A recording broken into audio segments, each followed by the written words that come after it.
more. And let's talk about her good Judy, Kandi Burruss. So yesterday we told a bit about Kandi and Todd because it's still fresh that they're getting a divorce and all that good stuff.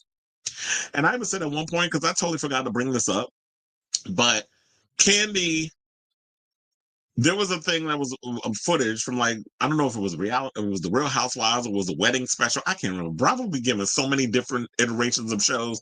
I can't remember which show is which and where the information came from. But I do remember that there was a moment where Kandi was getting married, and you already know Mama Joyce is probably seething and happy and just doing the church lady dance over the fact that Kandi and Todd is parting ways. And we talked about the prenup, that he's trying to contest the prenup.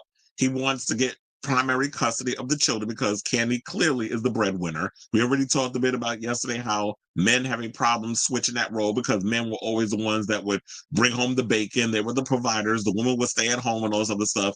And we see that clearly Kandi has been the one, even though Todd didn't have his things going. We all knew that Kandi was the one that had the money and the success and bringing home the bacon and doing other stuff. He was Mr. Bond for the most part. And Kandi travels a lot. She's also going to be traveling because I know she's doing Anne Juliet in New York on Broadway. I can't remember for how long, but I know she's doing the show. But anyway, so he was talking about that how he was forced to sign a prenup. But then people was bringing up footage from the show and was saying, your attorney advised you not to sign the prenup. They would say you should have done because she did say, well, if you don't sign a prenup, we're not getting married. Well, I would have been like, well, I guess we're going to have to postpone this wedding until I can have my attorney look over this prenup, dot all the I's, cross all the T's, make sure that we're on the same page with everything before I sign my signature on anything. Once you sign it, it's set in stone. So I don't think he has a chance of getting what he wants and having this prenup contested. Now that I was saying and then I was thinking about that, I was like, well, yeah, speaking of them talking about that this was footage that they found from the old episode, I was like, you know what? If she really want to go in and let it happen, I'm sorry, this is just business. That's what marriage is at the end of the day. It's a business arrangement. Like there's reasons why there's contracts and everything in place. Yeah, they talk about the lovey-dovey, happily ever after. All of that is cute. It's all Disney-fied. Yeah, we like all the wonderful world of Disney textbook explanation of what a marriage is, but a marriage is a business.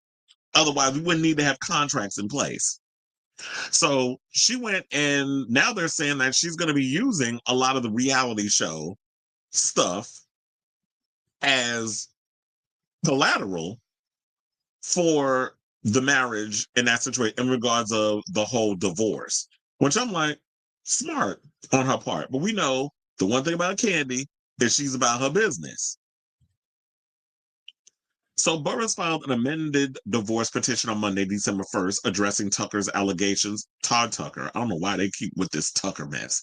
Allegations that he was asked to sign their 2014 prenup without his lawyer present.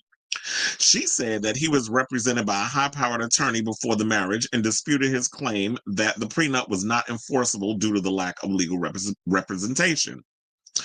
Quote, the parties' journey to executing an enforceable prenuptial agreement was filmed and broadcast on Bravo Television Network with the knowledge and consent of both Burruss and Tucker for their 5-part reality television wedding documentary entitled Kandi's Wedding that premiered on June 1st, 2014. Okay, so now I'm glad y'all reminded me. I was like, what was it? It was a special. Burruss's lawyer also noted that in the doc, Tucker audibly announced that he was good to sign the prenup during a private encounter with Burruss and after talking to his lawyer on and off camera. As Us First reported, Tucker alleged in court that he was given the prenup before the April 14th or 2014, wedding, but his lawyer was not present when he was given the final draft.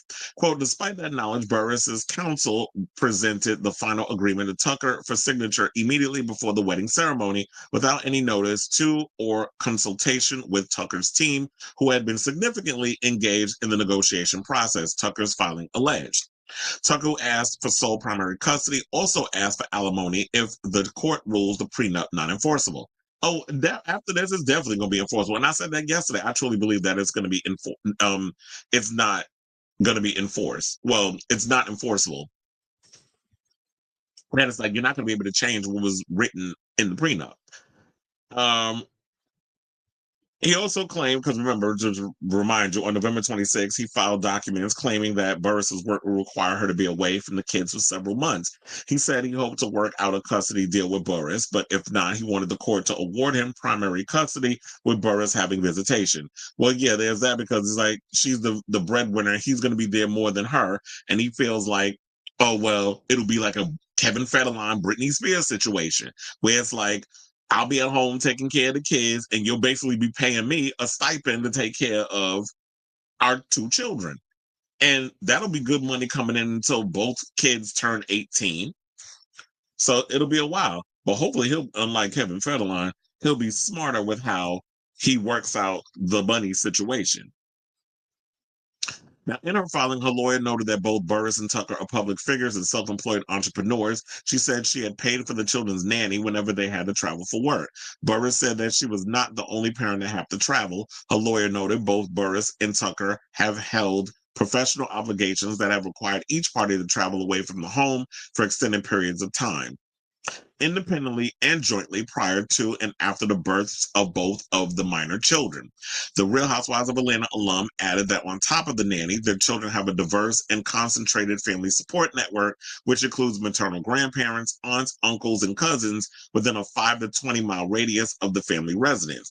Now, in her paperwork, Burruss listed the date of marriage as April 2014 and the date of separation as July 15th, 2025. So they've been separated since July of this year. And 4 months later, she decided to file, because it was November, she decided to file for divorce. So y'all was separated, we didn't even know it. Y'all talk about putting on a united front. So yeah, I just feel like at the end of the day, this is a waste of time. Todd, good luck. I mean, if anything, I do feel like you're gonna have to prove like you was the one that was always at home watching the children, and Kandi was the one that was mostly traveling. But y'all was doing gigs together. Like you was producing things, y'all were producing things together and separate. And you do a lot of traveling too. So you're gonna have to prove that you're willing to give up whatever. And since Kandi, we do know is the bigger name, has probably more money. Because I'm sure she got her little bank account where's her FU money on the side. Whereas you have the joint account and then you have your little separate accounts. So I'm sure that Kandi do have her coins. But we'll just have to see if you'll be able to get what you're going to get. But I just highly doubt that you got a case with this situation. Kind of like John Murray don't have a case where he's trying to get money out of his former bestie, Sherry Shepherd. So that's not what I wanted to hit. I want to take that out. So I feel this is like, what do you guys think of this latest story regarding Kandi Burruss? I totally believed in the beginning that I was like, yeah, I knew that because y'all did a reality show together, a lot of what's going to be used in the court cases regarding this divorce, they could use a lot of the reality TV footage to prove like you were not strong armed into to filling out, the prenup against your will. So let me know what you guys think of this story in the comments down below.